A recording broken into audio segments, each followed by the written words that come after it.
Ooh, it's chilly outside. Gotta do my audio sync clap in a moment. So many noobs out there that watch these videos go, "What an idiot, he did the audio sync clap and it wasn't on camera." Little do they know that both my camera and my audio recorder record an audio track. And when I line up the audio between those two, I have audio sync, so I can clap off camera. Yes! So triggering. Alright, so before we get to the topic of today's bike video, I wanted to give a shout out to Curtis at Echelon Cycles, I believe on 13th Street in Horatio. There are many people that service bikes in New York City, and there are many with bike shops. And there are many with bike shops that will have a somewhat condescending attitude or not do great work. Lots of condescending attitude. Lots of not great work. And his bike shop is one of those bike shops where they treat you like family.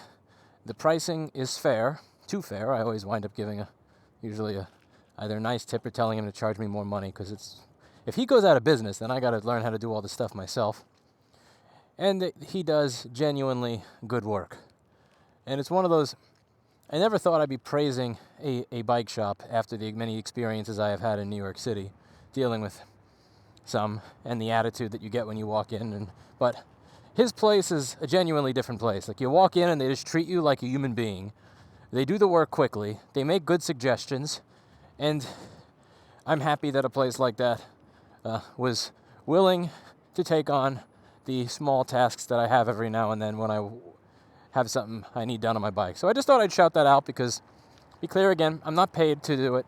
It's not like I get a discount that others wouldn't get or anything like that. It's just that I find that small businesses that treat people well and act in a humble, kind, and courteous manner and charge reasonable prices and do reasonable work often don't get the recognition they deserve over businesses that just have a big budget for advertising.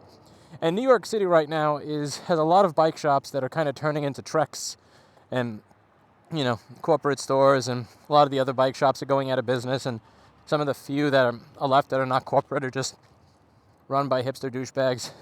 So I feel it's worthwhile to give a shout out to those that do offer genuinely good service, that treat people like human beings. So I want to say thank you to Curtis and his team at Echelon Cycles on 13th and Horatio. Again, if you have a bike in the area with an issue, you should check them out. They're one of the few things here I would actually miss if I wound up leaving New York. So today what I wanted to discuss are all the things that I got wrong when moving to the new store. It's been over a year, really, since I started the search. It's been like 16 months at this point. So I think it's safe to discuss now. It's a far away in the rear view that I can go over all the things that I did that I thought were correct and all the things that I did that were wrong. And hopefully this will help out other business owners so that they don't make the stupid decisions and mistakes that I made throughout the process. So let's go over the first mistake that I made. The first mistake that I made was looking to move the business in 2019, late 2019, and then getting the move done in 2020 rather than 2018. Once the CBC News piece hit, I was absolutely swamped with business. That was around September or October of 2018. At that point, I should have started to create a plan. I should have started to work on making sure that other people at my business could do the jobs if the people here left or moved on, or if I needed to expand. I should have focused on it immediately at that point. I worked nonstop for about 3 or 4 months. I hired about 3 new people. I hired about 3 new... I hired 4 new people. That was 4 new people that I hired, got up to speed, worked nonstop fixing boards until 1 or 3 in the morning for several months, got sick at the end of the year, and then I just took 2 or 3 weeks off. And then when things returned to normal, I kept focusing on running a business, working on YouTube, doing right to repair stuff, but I never focused on ensuring that my own business was continuously viable into the future. At that point, I should have realized that the store was too small, that there was opportunity for expansion in this business, And at that point, I should have moved. Waiting until late 2019 to get started, or early 2020, was a giant mistake. Because anytime you wish to do a migration, Eli, the computer guy, mentions this all the time, you want to do it as soon as humanly possible. You don't want to wait. Because the worst time to do it is when you need it to be done, tomorrow or next week. You want a migration to take a year or so. So that's the first mistake, is not doing it immediately. It's difficult to make bets on this business, and it's very difficult to justify expanding when you don't have the capital, resources, or loans or anything like that to do so, because you never really know when this type of business is going to go bust. The reason I say that is because many of the manufacturers that create the products that we all work on a regular basis work against our ability to service them. In an ideal world, for Tim Cook, I imagine, the case would be that we would not be able to work on any of this stuff. And the same for every other manufacturer. Many of the chips and screens that used to be available to me are no longer available to me, becoming more and more difficult to gain access to. And this trend will continue to accelerate. So if I'm betting a bank's money, that's kind of different than investing my own money. Because if I invest my own money into it, then rather than, let's say, being able to purchase a home someday and retire, I just invested into something that goes down the tubes. And I've always had that hesitation with regards to making it a bigger business or getting a bigger space. Because if it fails, not as a result of me being bad at my job, but as a result of manufacturers finally getting their way, that would be devastating. But the main first mistake that must be acknowledged is I let the old place get too crammed because I feared failure. I had other businesses that failed when I tried to make them larger, and even though that was 8 or 9 years ago, I let that failure sit in my head and affect my current decisions. It's kind of like if you ask out a girl and she embarrasses you in front of a bunch of people in junior high school, and then you're a senior in college and you're still afraid to ask someone out because you remember that one time that you felt embarrassed and humiliated. It's like that kind of stupid shit that was going through my head, but the business version of it. So that must be acknowledged. And rather than make guides for how every single person at the store did their job so that when it came time to hire a bunch more people, I could easily just say, here's a manual, here's exactly how to do it, I started doing that as things got busy. I kind of focused too much on showing other people through YouTube videos how to do my job, rather than showing the people, creating these guides in a manner that makes sense for onboarding people at my own company. So that part got done. Now let's go over to the next part. The decision to find a new space and to start working on it in August, I think it was a step in the right direction. And I think finding the space that I did now was a reasonable thing at the time. At the time, again, in a pre-COVID world, back when FIT actually had people, back when on a weeknight this entire sidewalk would be filled with people shoulder to shoulder, it totally made sense to pay the amount that I did for that store. Now, get up to the point of signing the lease, the negotiation process, I think, went well. The lease negotiation process, I think, went well. I hired an excellent attorney that my CPA recommended, and she did a really good job. And I'm noticing it more and more and more as time went on, but we'll get to that in another video. And they produced a good lease, and I signed it. Now, this is where things went downhill. I wanted to have a store that was close to perfect. And this goes into insecurity. I always had a store that looked like crap. A, because I am not good at decorating things, and B, because I was trying to cram 50 pounds of shit into a 10-pound bag, as my dad used to say. You had 12 to 14 people in a place that was 650 square feet. Chickens get more grazing room than that. There are chickens that get 100 to 110 square feet per chicken. And here we had, 10 to 40 square foot per person. So it was kind of, I'm surprised they weren't pecking each other.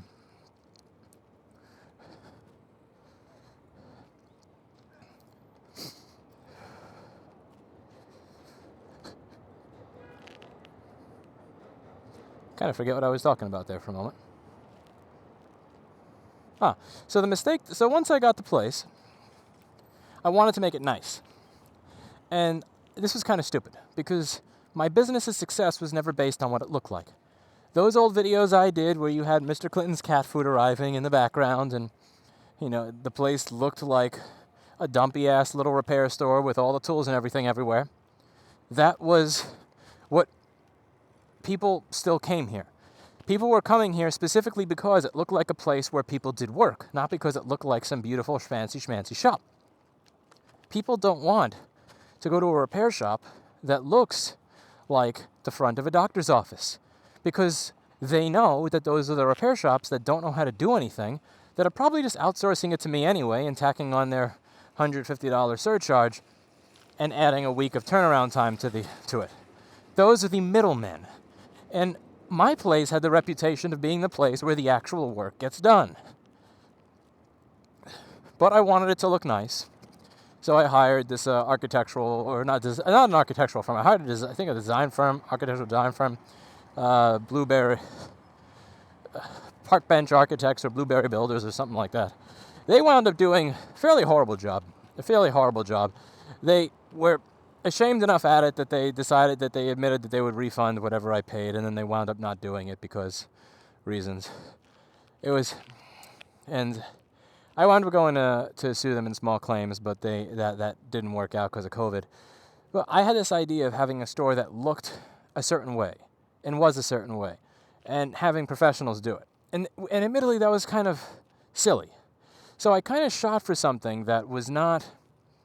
I shot for something that I probably shouldn't have shot for out of insecurity, because I wanted to finally have a place that looked nice, that felt nice, where people walked in and they thought, it's not that I'm trusting you in spite of the way this place looks, I'm trusting you because this place looks so amazing. You know, I wanted the kind of place where, you know, someone who actually knows design and all that in retail would specially design the store so that it specifically looked like the kind of place that you would want to trust, you know, getting your data recovered at or whatever like that. That was stupid. Now, I remember some of the architectural drawings actually had them drawing, I shit you not, they drew a wall through an electrical panel. So they wanted us to put a wall right through an electrical panel. Like, it was as bad as it gets. Anyway, now the next thing I did was in terms of finding a contractor. So I wanted the floor to be somewhat even.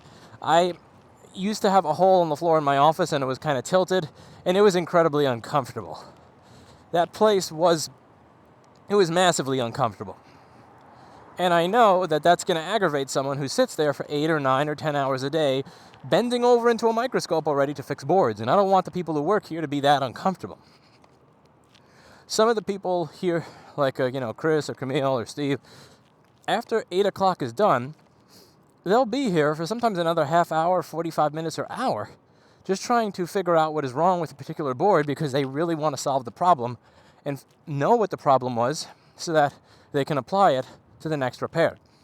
I have staff that routinely stay after the clock strikes 8. It's not like it's 7:55, I'm going to take a piss and be out of here by 7:58, because hell, if I'm spending an extra 10 seconds at this dump, a lot of the people that work here actually kind of like their job. You know, I'm not going to claim that they like me or the business very much, but they like their job.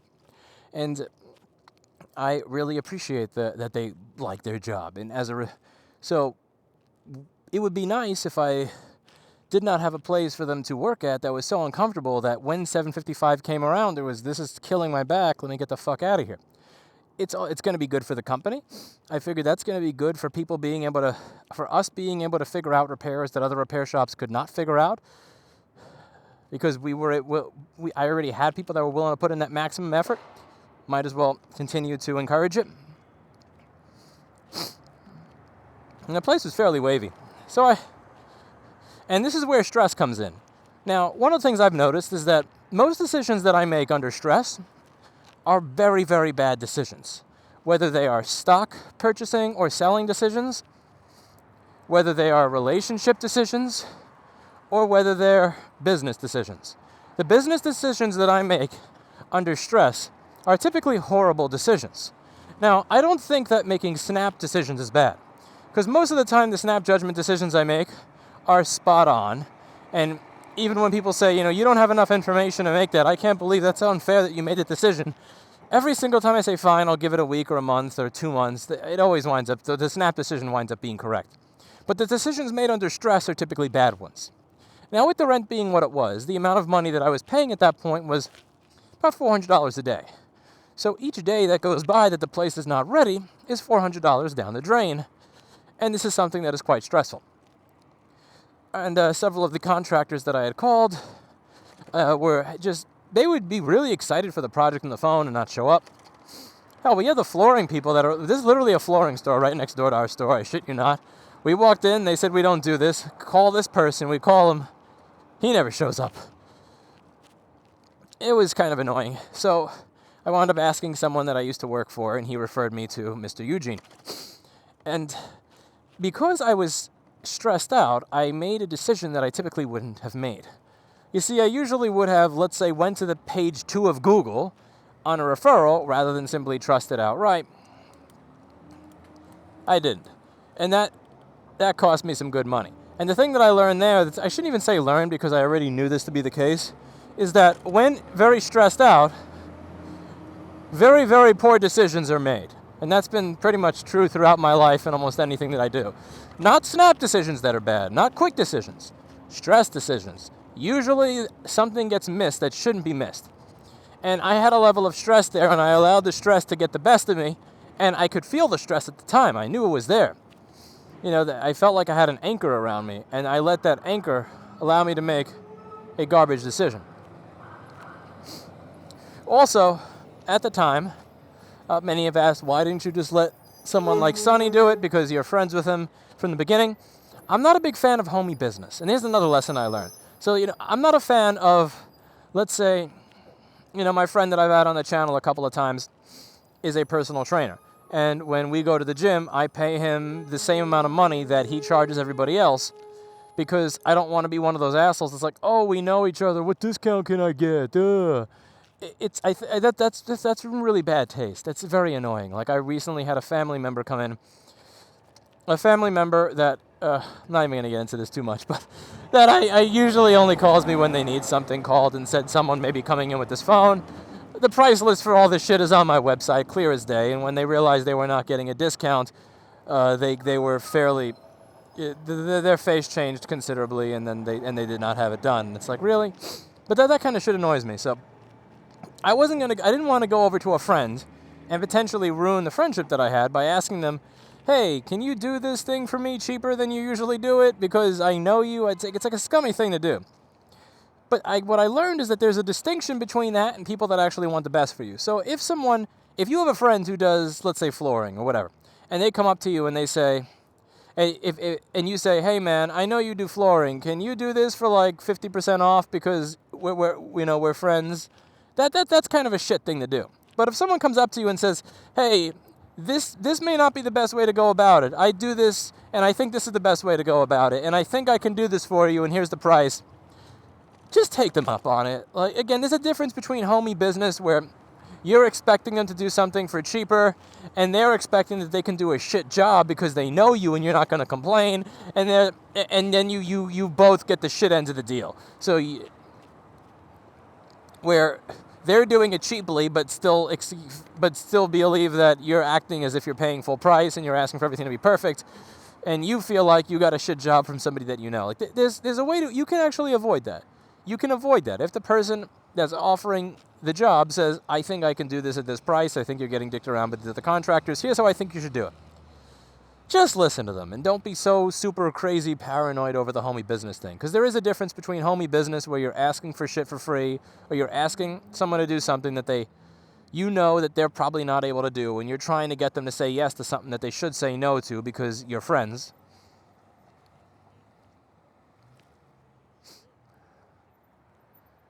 Let's say you know a friend with a computer repair shop, and all he does for hard drive data recovery is DD rescue. And your drive probably needs heads, and you tell him, come on, man, I know you can probably do this. You're smart. You're the best. Come on, man. We've been friends forever. Can you replace the heads on my drive? And then he replaces the heads in your drive, which he has no idea how to do because he doesn't do hard drive data recovery. Ruins your drive, and then you say, come on, man, why'd you ruin my drive? Like, there's a difference between that kind of corrosive, toxic, homey business and someone who actually knows what they're doing saying, I'd like to help you out with this. And I should have just fucking I should have just had him do it in the first place.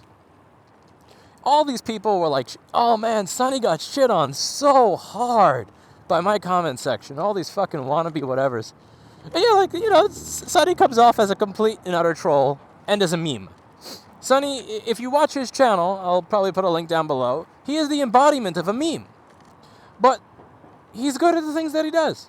There are some things, that he does that are ridiculous, and there are some things that he does that are really good. And it probably would have made sense to deal with him from the very beginning. Now, the third mistake, the one that most people want me to comment on, is the whole idea of everybody says that you should leave New York, and you didn't leave New York and COVID happened. See, we were right, you're an idiot. Well, let's go over that one.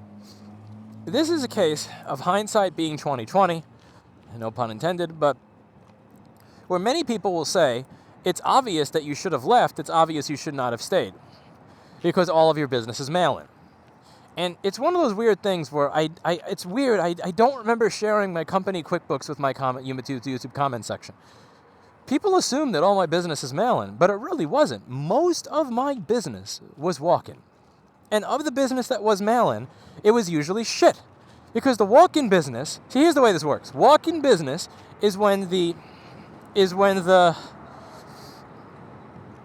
someone at their college dorm across the street spills beer on their MacBook and then immediately brings it to me, where I can just remove a JTAG and that's board repair, or I have to resolder one chip and that's board repair.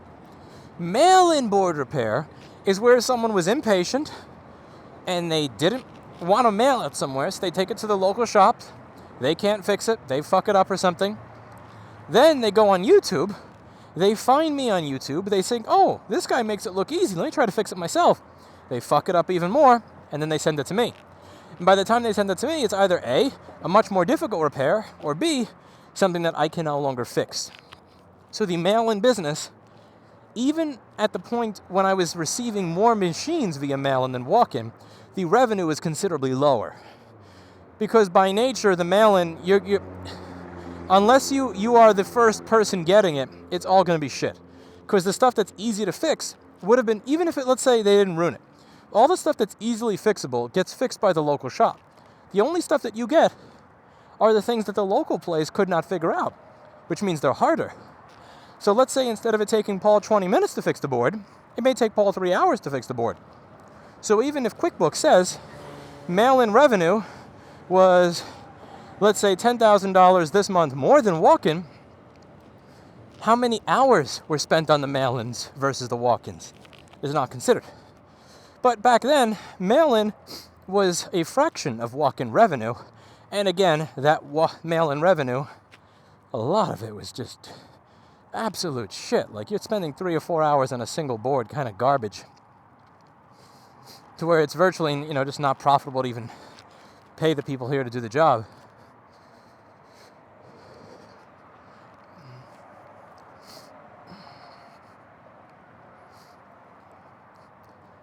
So, to move out of New York City and to wait a year or 2 years or 3 years to start ranking on Google for MacBook Logic Board Repair, MacBook Liquid Spill Damage Repair, any of those terms that I rank for in New York, to move to Georgia or South Carolina or Alabama or Texas or South Dakota or Idaho or Florida, and then wait a year or two to rank there, that would be bankruptcy. That would just be bankruptcy right there. Because I would open the new location, I would take the 14 or 15 people with me, but I would only have 20 or 30% of my business, so I wouldn't be able to pay them. So they would leave. I love seeing the sparks from the train. Such a robust system. Now, you could technically expand by opening a new store in a new location altogether separately, but this wouldn't really necessarily work as well because the New York location was already overflowing. and it takes a considerable amount of time to find people in this industry that are actually capable of doing the job. Man, there's a lot of people out there that can't do this for shit, that show up every time you post job interviews or open job days.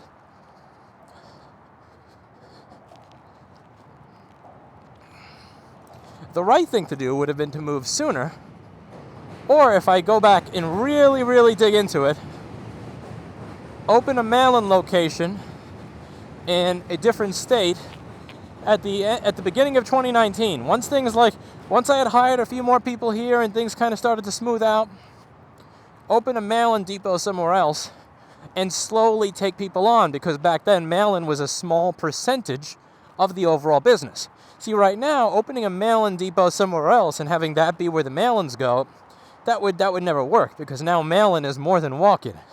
So if I change the mail-in address to a location outside New York and I start fresh with new people, it's going to take me 6 months to 2 years to find people who can do this work reasonably.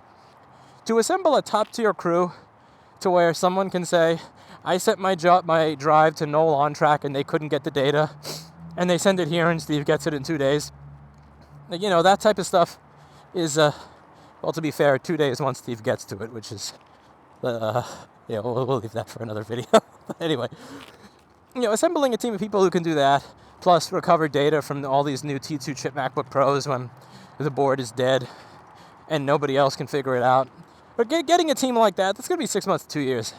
I can't do that if I move my mail-in address somewhere else. But if I had started 2 years ago, if I had started in early 2019 on that, then I probably could have gotten to the point where I would have had enough people to maybe handle it by now. Again, that's still a maybe, because again, you know, I started doing board repair in 2014. In 2016, I hired my first competent employee. In late 2017, I hired my second competent board repair employee. At the end of 2018, I've hired my third.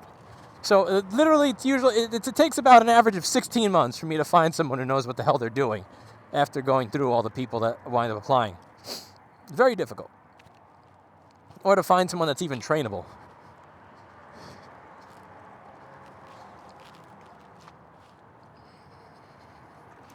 Also, there was the idea of, why don't you take your people when you, like, let's say I had moved in 2018, early 2019. Why didn't you take your people with you, you know, when you move, instead of finding new ones? You couldn't necessarily sell people on leaving back then, because New York wasn't a total shithole yet. Again, like, I could see the writing on the walls. I knew that this place...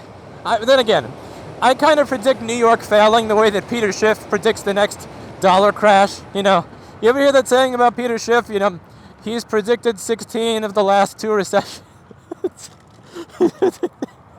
He's predicted 16 of the last 2 recessions. So, like, dude, I always love that one. No offense to Peter Schiff, but it kind of... Every day now, the dollar's going to die. It's like, you know, you've been saying it for like 15 years at some point. It's timing. See, timing is what matters. So the people here, there needs to... Now it's a little easier to convince people, you know? Like when my best board repair person says, you know, on the way to my car, I was not allowed to get into the parking lot because there was a murder near where I park my car. And then the next time I went there, someone was like, you know, there were crackheads near my car. When Steve, it goes to his car, and then he gets in his car and he smells something funny, and there is a crackhead in the back seat of his car that is hiding there that broke in, then, like, again, at that point, it's easier to nudge people and say, hey, man, so, you know, I'm just saying, I mean, if I could pay you the same salary you get now, but you live someplace where a decent house is $240,000, and here, you know, a house that's decent is like 1.5 million. Just saying. Hey, what do you say? Oh, by the way, the crime rate's lower there. By the way, if you lock your bike outside, it'll actually be there a day or two later. Just saying. You know, it's easier now, but that's not something that would have been true 2 years ago. So, if I were going for the ultimate hindsight being 2020, right thing to do. 2018, overcome the hump. Get over the hump. Possibly invite friends down and pay them ridiculous overtime rates that work for other companies to work for mine, even if it reduces profit. Use that time to focus on moving to the next space and do the move considerably sooner, much sooner. Get and have everything done in a lower stress environment. Don't focus on perfection. Don't care a bit about perfection. Don't care about the place looking nice. Don't care about it being set up perfectly and all this other shit. Don't care about, trash YouTube comments or other people that say, why don't you make this place look nice or any of that shit. Accept your identity. You are a technician. You are the person that remembers all the milliamps and the PM sleeps and all this other shit. That's what people are here for. They are here for my calculator-like brain for the board repair stuff and the memorizing all these different screen model numbers so that I can get discounts when I deal with the screen vendors. And they're here because I provide. I get the service done. I get it done at usually a price and a time frame that is better than the competitor. And I offer a service that they don't. They are not here because I have some beautiful counter. Don't care about all that shit. Just focus on the one thing you need. It needs to be comfortable for the employee and functional, and that is it. And then once it's time to do that, take your time. Take your time. Find the right contractor or listen to someone that you know if the person that you know is willing to help you out when you're getting fucked. And he knows that you're getting fucked by everybody else. I think Sonny was there the day that this one guy wanted $150,000 to mildly redo one room. And I posted my first contractor quote in New York. I posted that in another video in 2019. He was there for that day, and he was just laughing his ass off and saying, here's what I would do in this case, and here's how much it would typically tend to cost, and here's the amount of profit I would want to make, and here's what I would charge you, and blah, blah, blah.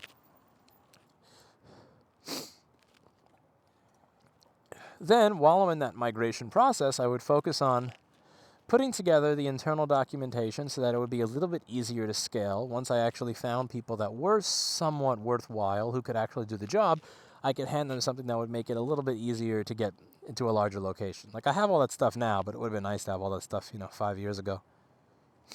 But it's kind of difficult to prepare to scale when you are afraid to scale because you're not aware if the company whose products you're fixing is going to sabotage you next year. That's another thing. I've always had this doubt in my head. One of the things that always kind of kept me from scaling is the wonder of whether I'll be here next year.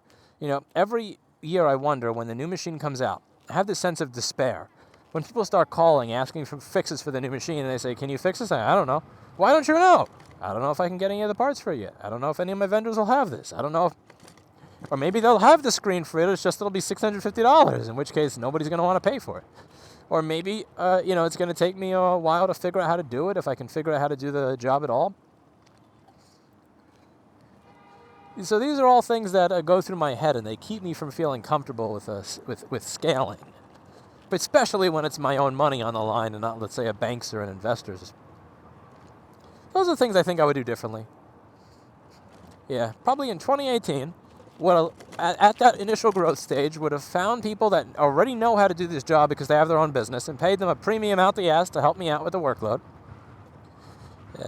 Use that time to find another place to move into, and also make sure to get every single person's job here, no matter how hard it is, documented on paper as much as humanly possible to make it as easy as humanly possible to scale when I do get into that new place.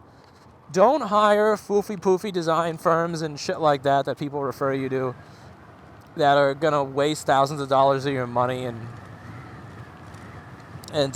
trying to make a store look perfect when that's not what you're there for. Remember your identity.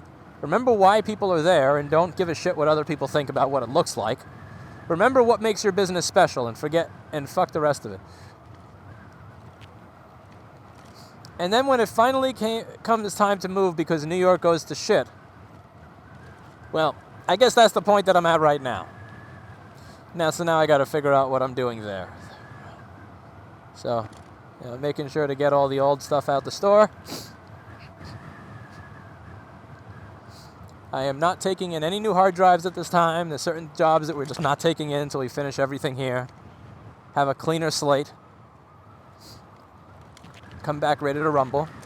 Maybe I will have a small New York location, just because I have customers in New York that haven't fled the city yet. Maybe I wind up with a small New York location. A small New York place just to serve the customer base that I've built up here over the last 12 years. You know, it took me 12 years to get to the search ranking that I have on Google, and also the word of mouth I have in New York. And so for the people who haven't left the city yet, make sure that there's a place here to service them. Probably and have a place outside of New York for walk-in business and mail-in business.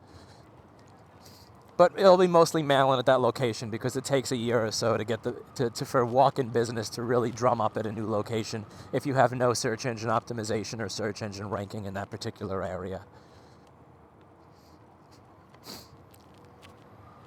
I've got a good 600 or 700 airline points, so I just gotta finish up, get my license, fly around to some places, ride around, see what's good. I gotta get a damn motorcycle license because I can't ride a bike like this in other places. It's not like I can get off a plane in like Fort Lauderdale or Sioux Falls or Rapid City or something. I can't just get off a plane and then go to a rental place and say, I would like to rent a Bafang that I can ride without a motorcycle license. Like that doesn't exist. And you can't take your Bafang on the plane with you for obvious reasons. Although I wish you could, because honestly, this thing is it's very convenient. You know, I don't need some fancy schmancy expensive ass motorcycle. This thing does the job just fine. You can get around just fine on this thing. It's lovely. Keep up with traffic and everything. But yeah, so we'll see. 2021 is going to be probably the year of the nomad. I'm kind of curious if people would actually want to see that on this channel. This channel has never really had like an overwhelming theme. It's really just been whatever random crap I want to record that day. And I'm kind of thinking the next theme is going to be, you know, me just kind of traveling around the country, scouting out a place that would be a nice place to spend the rest of my life, and also open a mail-in facility for the next few years that, by the grace of Apple and those suppliers in China that supply me with chips and screens and shit, by their grace that I am allowed to have a business.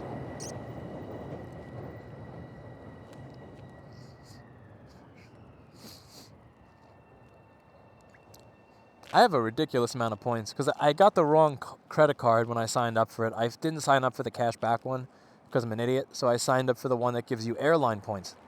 And we buy a lot of parts on credit.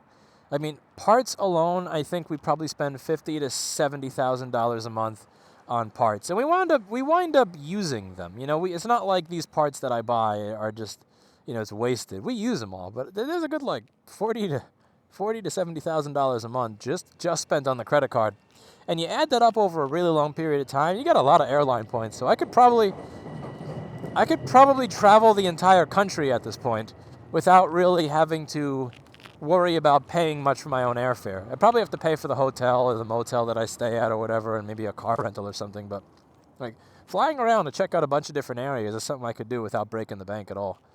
Might as well use it before these damn airline points expire. Whew. Anybody there? Nobody there. So we go. Vroom. Bafang. I love my Bafang. I'm gonna miss you when I have to give you up for some proper motorcycle. So much more boring when it's legal. There's something genuinely boring about when it's legal. It's not fun anymore, you know? But there's something fun about having something you're not supposed to have. Whether it's an ISO 9240 or a BBS HD. That does 3,000 watts with a little phase runner. Goes vroom. This is the motor I'm riding with tonight, by the way, is the motor that I worked on I think I posted it on Christmas Eve or right after Christmas. I did a video of kind of relubricating everything in there and getting rid of some of the little pieces of plastic and dirt and metal shard and whatever junk that was.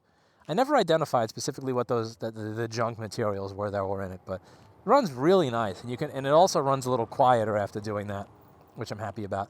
It also it sounds much better using a phase runner or a sine wave controller than it does with a piece of shit stock controller. The stock controller on this is horrible. It kills the rotors very easily with just very, very bad all around. And it's slower. So not only is it slower, but it's also slower and lower power, but it also winds up killing the rotors way more than the actual higher powered controllers, like let's say a Phase Runner. Phase Runner makes some good shit. If ebikes.ca, if Grin teamed up with Curtis at Echelon Cycles, those two would probably take over the world. They would probably take over the world.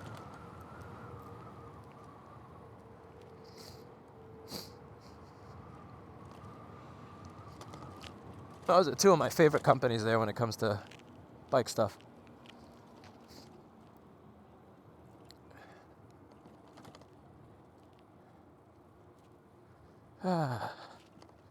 Well, that's about it for today. I'm out of here.